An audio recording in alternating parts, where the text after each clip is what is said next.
Hi everyone, welcome to my presentation on the descriptive statistic analysis I conducted on a set of height data. This practical exercise aimed to understand the distribution and key characteristic of this dataset using Microsoft Excel. My name is Zaskia Rofida and my student ID is 2024-32054. As you can see here, I start with my raw data, a collection of height measurements.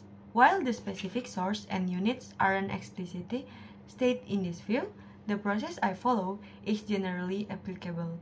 My first step was to energize this raw data for analysis. Next, I constructed a frequency distribution table. This involves several steps. First, I group the height data into the class intervals.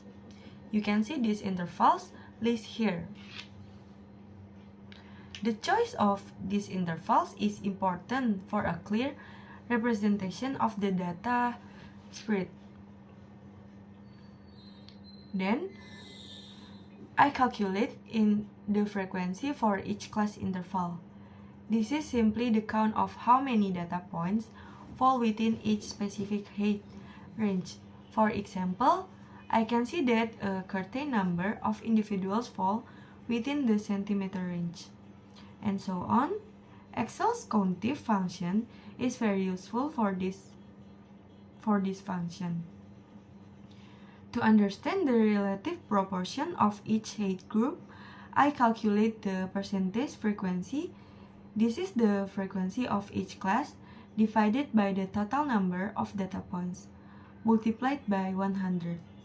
This column shows the percentage of the total datasets that fall into each height interval. I also calculate the cumulative frequency. This is obtained by adding the frequency of the current class to the frequencies of all preceding classes. It helps me to see the total number of data points below the upper limit of each class. Similarly, I calculate the cumulative percentage frequency. This is the running total of the percentage frequencies, showing the percentage of the total data that falls below the upper limit of each class. To calculate measures of central tendency, I sometimes use an auxiliary table. Here, I might have calculate the ME if I were using a temporary mean method, though not explicitly detailed here. I would also calculate deviation from that mean and related values. Moving on to the statistical analysis itself, I calculate the mean or the average height. Based on the calculation here, the mean height is that the calculate mean value. The mean provides a central value around which my data tends to cluster. Next, I found the median, which is the middle value in my dataset when arranged in an ascending order. The calculate median height is the median is less sensitive to extreme values than the mean. Finally, I determine the mode, which is the most frequently occurring value, or in group data, the model class. The mode here is. This indicates the most typical height in my dataset. To visualize the distribution of my height data, I create a histogram.